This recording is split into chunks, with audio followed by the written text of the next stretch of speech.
Well, I got to admit, as a shocking game for me, I thought both teams started out kind of sloppy. We both looked tired, I thought. You know, they had to bounce back after a tough loss at home, and we've just been on that brutal road schedule, and didn't seem like a lot of things were going well. Kenny was struggling early, and then we got our break going a little bit, started getting the ball inside, and that made a big, big difference. I thought Nick played exceptionally well. I guess 10 for 10 is not a lot I can yell at him about, so got to give Nick all the credit in the world, although he did miss a few free throws. But he had a great game, and you know, we did the things we wanted to do. You have 28 assists on 31 baskets. That's unbelievable. I think at halftime it was, I don't know, whatever number of baskets we had one short of assists. We shot pretty well from the free throw line. We rebounded pretty well. They did get 21 offensive boards, which bothers me, but I think they had 20 of them on that one possession. And then, you know, the turnovers. I mean, we had 4 with 4 minutes left to go in the game, and the Rat Pack came in and turned it over a little bit. But then again, those guys deserved to play. I was hoping to get a bucket for Jack Hoiberg. Been a rough day for him. And other than that, you know, Franny's got a good team. I've seen this team play 8 or 9 tapes. They're a lot better than they played tonight for whatever reason. You know, I think that's going to be the hard part of Big Ten games at this time. It's hard to say why teams get up or don't get up, but this has been a very difficult 11 days for us, and we're going to get a much-needed break tomorrow and then try to get a few practices in. I'm pleased that I've learned that my team can prepare without, you know, going through the grind of a practice, meaning a lot of walkthroughs, a lot of film sessions, and then hopefully that'll help us later on in the year. Questions? They make one of their first 20 to start the second half. I don't know if you do that. Hey, you can probably see these boxes too, don't they? Yeah, I know. Isn't that nice? But yeah, they make one of their first 20. I guess just talk about the defensive effort, especially early in that second half. Yeah, I didn't think we came out of the locker room, you know, we were not pleased with how we were moving the ball. You know, we thought we did some good things, but we just didn't think we were helping on those curl cuts. They were getting to the basket a little too much. And I thought we shored up a few things. Nick was better from a post. Kenny was a lot better. You know, Cash is the guy I'm worried about because we're kind of playing him into the ground right now. And so he was tired. I mean, him and Josh, they played a lot of minutes. And then Arnie got hurt a little bit with his hip. So we were just down a little bit there. But gave our freshmen a chance to get playing a little bit. And I thought Aaron played pretty good. And Gable, he'll start picking up. We can practice him a little bit. It'll be good. So I thought our defense was better, and I didn't know it was 1 out of 20, but that's not like Iowa either. Tom, if you would please, Kenny Goins again plays out of his mind. Can you just talk about his maturation and the way he continues to produce? Well, I think you got to give a lot of credit to Kenny. Got to give a lot of credit to Dwayne Stevens. You know, we've really harped on those 3 guys getting better, along with the 2 freshmen. But those 3 guys, free throw shooting, he's been in with them late at night, film watching. You know, we just have to get those guys better. And I think if you look at all 3 of them, I mean, Goins goes 6 for 11, Ward goes 10 for 10, and what did Xavier? 5 for 6. So I guess DJ gets the day off tomorrow while the rest of us work, but that was a hell of a performance. Plus they rebounded the ball pretty well with 8, 9, and 14. They didn't have many turnovers except Nick had a couple. Shot pretty well from the line. I'm not sure Xavier should count 2 of those when they bounce around and still go in, but we'll take them on tonight anyway. You mentioned a little bit about the ball movement. Kenny in particular, kind of dovetailing off that, he had 7 assists, but what was he doing? He was able to get Well, they were really kind of, I don't know if it was doubling Nick, but they were really sagging down on Nick, so we started flashing him to the high post. He had a couple high to low, and we were just burying Nick in there, and I thought we did a pretty good job of that. Kenny got all the assists. I know he got at least 3 or 4 that way, but he moved the ball pretty good. But You know, it's funny because in the game, I didn't think we were running great, but we ran a little better than I thought. It's just that in those huddles, everybody just, I could just tell looking in their eyes, you know, and I think probably Iowa went through the same thing. So much needed rest, hopefully. You know, we'll build on Kenny and them, but it's Josh and Cash that I'm worried about too, for the number of minutes they're playing. Larry? Tom, do you expect McQuaid to play on Saturday? You know, he did go through the warm-ups today. I really, as of yesterday, I would have said 100% no. As the trainer told me, every day that thing's going to improve a lot. Well, it improved a lot from yesterday to today. But again, if he does, it'll be as a minimal, I think, unless he has some remarkable recovery tomorrow again, which could happen. I mean, it's a bruise. It's not a broken leg or anything.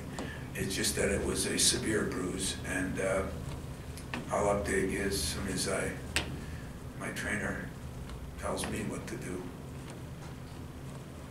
Tom, as far as the ball security goes, like you said, 4 turnovers before the Rat Pack came in. What kind of has changed from now since those games where you had 11 in the first half, things like that? I don't think we're out of the deep water yet. You know, I don't think. I think that's one of the problems. We get a little casual at times, and so I'm not ready to figure that's over. I think we've been harping on it. You know, everybody's been harping on it. It's the one time I've used every quote I could use from every coach, from every media guy. I mean, I'm trying to get our guys to understand the value of it, and they do, but you know, some of them just, as you know, in those 11 and a half were ridiculous. So I think they've kind of understood that we're not going to win doing that, just like we're not going to win not shooting well from the free throw line. And I don't know if I'm disappointed or not. They got 30 free throws tonight, but that was the #1 key. You know, they're averaging like 33 free throws a game. And so we wanted to defend without fouling. And I think with 4 minutes left to go in the first half, we did a great job. Now we just started fouling everybody. And I think they got like 8 free throws in the last 4 minutes, and all deserving. Because we didn't do a very good, 4 minutes of the first half, we didn't do a very good job. They had 16 at halftime, but they do drive the ball well. I thought we did a decent job of kind of 6-eyeing it, as we call it, collapsing, Jordan rules, whatever you want to call it, but a lot of sagging. We gave up a couple of threes because of it, but we just felt like a couple of those guys have done such a good job. His son is a very good, Connor's a very good driver, and Cook has changed his game a lot. He is a very, very good driver.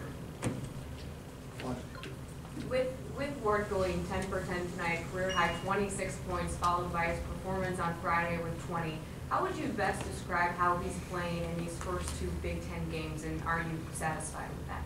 Awful. Awful. I don't give Nick any credit right now. I love him, but I'm just going to keep him on the even keel. No, he, you know, I think everybody said it. Jimmy Jackson said it to me on, you know, I mean, he's a different player, and he's focused in 99% of the time now.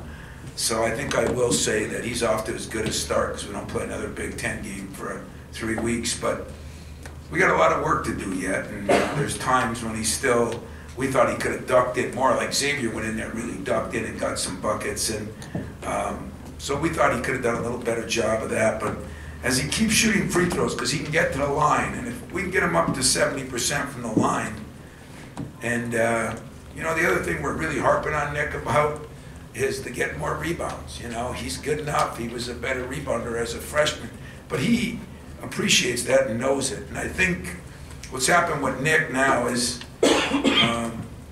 last year he was getting ripped, and this year he's getting coached. And really, I haven't done anything any different. I think it's just the maturity of him. And I'm proud of what he's done, because he's done it the old-fashioned way. You know, he worked his tail off this summer. He lost more weight.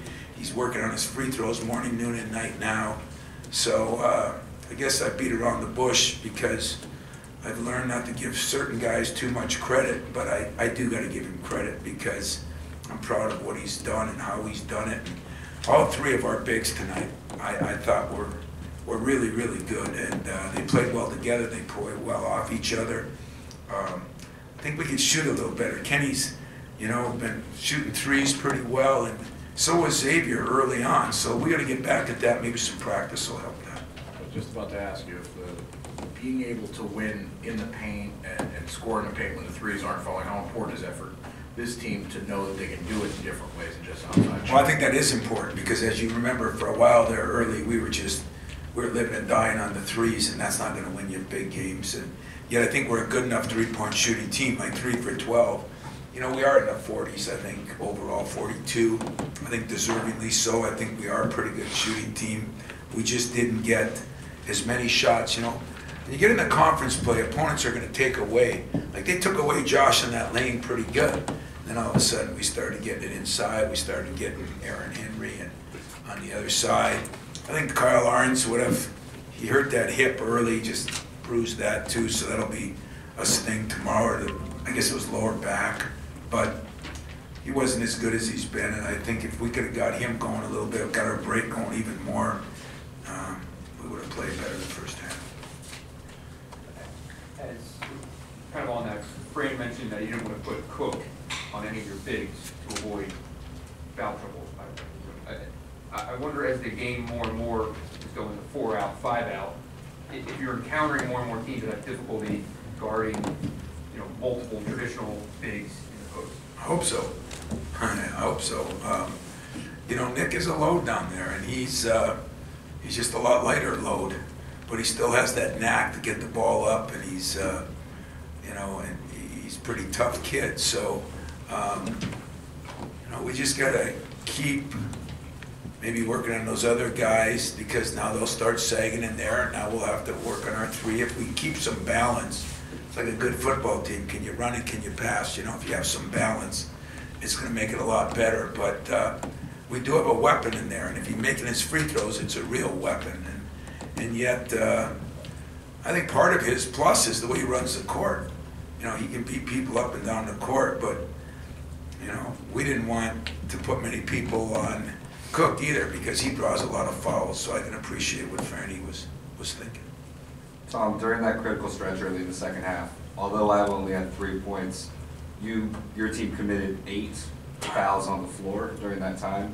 Even though obviously later on that hurts with free throws, do you think that kind of physicality maybe is part of the reason that they were able to not shoot the ball well? I don't know, you know, I don't think we're that physical. I mean, I'm comparing us to the good old days, you know, where now we play bumper ball instead of football. But I think to be honest with you, when you watch Iowa on film, they're pretty physical. Those big guys posted up strong early, but I don't know if the physicality did, or I don't know if both teams were, like I said, a little tired. I hate to use that as an excuse, but Franny's team didn't look like the team I saw on film either. And tough when you come off a tough loss and you got to go on a road trip, and you got so many things going on right now. Some schools are starting finals and this and that. So it's a weird time of year. This used to be Judd's favorite time of year to say, hey, when it gets anywhere between Thanksgiving and finals, you know, so many things can happen. Everybody looks at things differently. So what I told my team in the locker room right now, I was proud of the 5 games in the 11 days or whatever it was, 12 days, because I thought we battled. I thought we played pretty good. We had our moments when we weren't, but the way they had to prepare for different teams without a lot of practice and without a lot of rest, I thought was impressive, and I'm hard to impress, but I was very pleased and impressed with that. Now we'll see if we can get a day off, feel better, practice good Wednesday and Thursday, get some practice, then fly down to Florida. It'll be another tough game on the road against an opponent in a tough place to play. So we'll see. We're sure going to be road tested. There's no question about that. It'd be nice to be home for a little longer than we've been home. I promise, and I appreciated the crowd tonight and everything, because these guys haven't been home much. Any other questions? Thank you.